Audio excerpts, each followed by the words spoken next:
Selamat pagi para netizen dimanapun kita berada, salam inspirasi bagi kita semua.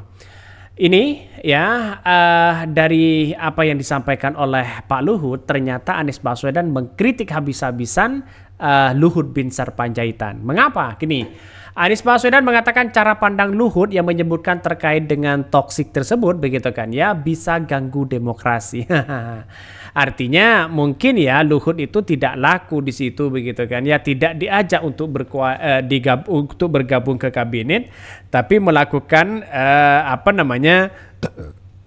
perkataan-perkataan seperti itu begitu. Nampaknya sejalan dengan apa yang kemudian dilakukan oleh koalisi-koalisi Prabowo. Karena dengan adanya koalisi-koalisi Prabowo hari ini saling sikut, saling rebutan jabatan. Kira-kira seperti itulah logikanya begitu kan. Karena dengan apa yang disampaikan oleh Habibur Rahman dari Partai Gerindra mengatakan bahwa ini banyak yang rebutan katanya begitu kan. Seorang relawan kemudian mau rebutan jabatan dan sebagainya begitu kan. Artinya kalau menurut saya pribadi begitu kan sudah kelihatan sebenarnya. Mari kita baca komentar-komentar dari netizen. Gas terus Pak, jangan kasih kendor. Kritikan Anies Baswedan menjadi tamparan kepada Luhut begitu kan, sehingga Luhut ya bisa saja nanti akan marah-marah lagi di situ begitu. Cara pandang Anies Baswedan juga toksik demokrasi katanya begitu. Ini komentar-komentar dari netizen, banyak sekali pro dan kontra. Tapi saya menganggap bahwa apa yang kemudian dilakukan oleh Anies Baswedan justru cara pandang mereka sangat luar biasa begitu kan. Kenapa setiap orang mau berkoalisi dianggap sebagai toksik tersebut begitu kan ya? Pada kenyataannya adalah ketika ketika Partai Nasdem, Partai PKB, Partai PKS begitu kan yang katanya mau bergabung kepada koalisi Prabowo Gibran ya, nampaknya bagi mereka begitu kan ya mulai agak panik begitu koalisi Prabowo Gibran ini, sedangkan Prabowo butuh kekuatan mereka di era kepemimpinan dari pemerintahan dari seorang Prabowo. Mereka butuh kepemimpinan yang sangat luar biasa dan pendukung kekuatan yang sangat luar biasa, yaitu adalah PKB, PKS, dan Nasdem begitu kan. Jadi kalau artinya mereka menjadi oposisi, jelas mereka tidak akan kuat karena yang mengatakan toksik tersebut karena mungkin tidak diajak untuk bergabung ke kabinet Prabowo. Bisa saja seperti itu begitu kan ya. Dan pada akhirnya gejolak di koalisi Prabowo ini semakin tinggi begitu kan. Yang satunya saya ini pendukung Prabowo, banyak yang mengklip sana sini seolah-olah keringat mereka begitu kan. Tapi nampaknya yang kita lihat, yang tahu ini pasti Prabowo dan Jokowi dan Gibran di situ begitu kan ya. Yang tahu di kabinet itu siapa sih sebenarnya, dan sekarang ya belum ada begitu kan ya. Tapi kita tunggu saja pada bulan Oktober ini siapa yang akan dilantik oleh seorang Jokowi ya, seorang Prabowo begitu kan, menteri-menteri mereka begitu. Jadi saya kira inilah yang kemudian banyak di luar sana pendukung-pendukung dari dari pendukung Prabowo di dalamnya. Oh ya benar perkataan Luhut itu benar katanya, terutama dari Partai Demokrat. Tapi secara realitas lihat saja begitu kan. Secara realitas ya kita lihat saja bahwa sosok Anies Baswedan itu ya mau ke koalisi Prabowo silahkan, mau menjadi oposisi silahkan.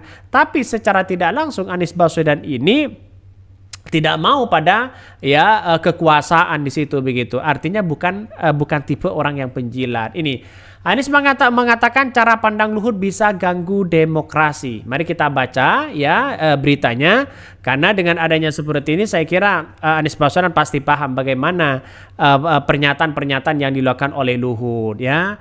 Anies mengatakan cara pandang Luhut bisa ganggu demokrasi.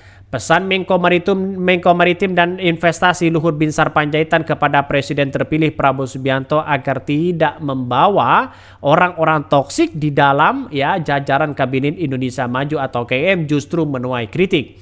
Seperti yang disampaikan kontestan pada Pilpres 2024 Anies Baswedan yang minta Luhut untuk menghormati perbedaan pandangan dan proses demokrasi. Mereka mengatakan boleh berbeda, gagasan boleh berbeda, tapi satu hal, hormati perbedaan itu, kata Anies Baswedan di kediaman di kawasan Lebak Bulus, Jakarta Selatan. Mantan Menteri Pendidikan dan Kebudayaan melanjutkan, ketika ada pihak yang memiliki perbedaan sudut pandang bukan berarti hal lebih buruk dan menyebarkan toksik tersebut, ya.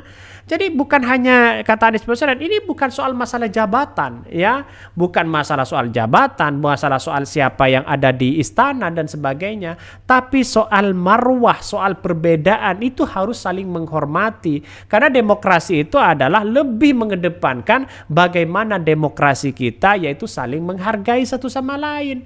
Jadi kalau ada ujung-ujungnya misalnya koalisi, ada oposisi. Kalau oposisi mau diajak gabung ke koalisi, ya silakan. Kenapa harus ada sindir-menyindir toksik-toksik tersebut begitu kan? Jadi artinya benar juga begitu apa yang disampaikan oleh Anies Baswedan begitu kan. Ya karena ingin membangun bangsa dan negara, ya silakan.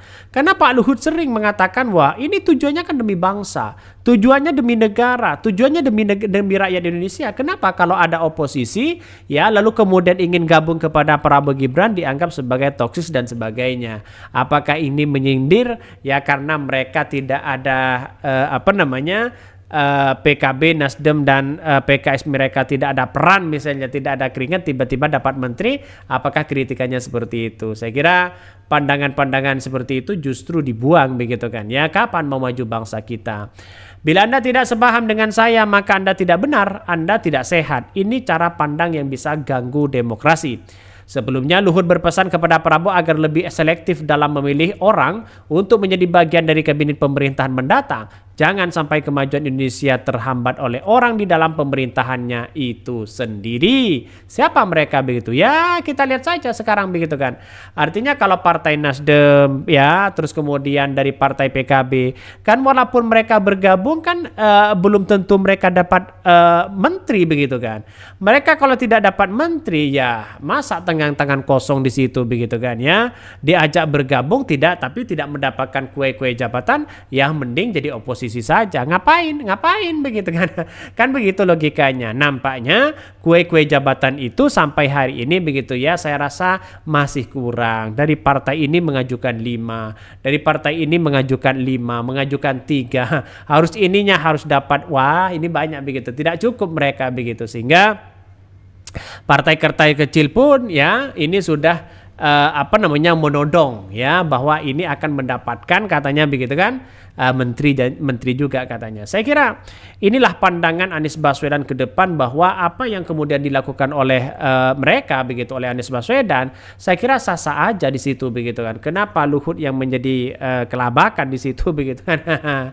Jadi kok gemetaran ketika ada oposisi mau bergabung kepada koalisi. Kira-kira seperti itu. Mungkin itu yang kami sampaikan ya. Tonton terus channel Hodari Podcast Rakyat ini, kan ada berita-berita menarik dan viral setiap harinya. Salam para netizen, salam inspirasi bagi kita semua. Jangan lupa di subscribe di YouTube Hodari Podcast Rakyat ini.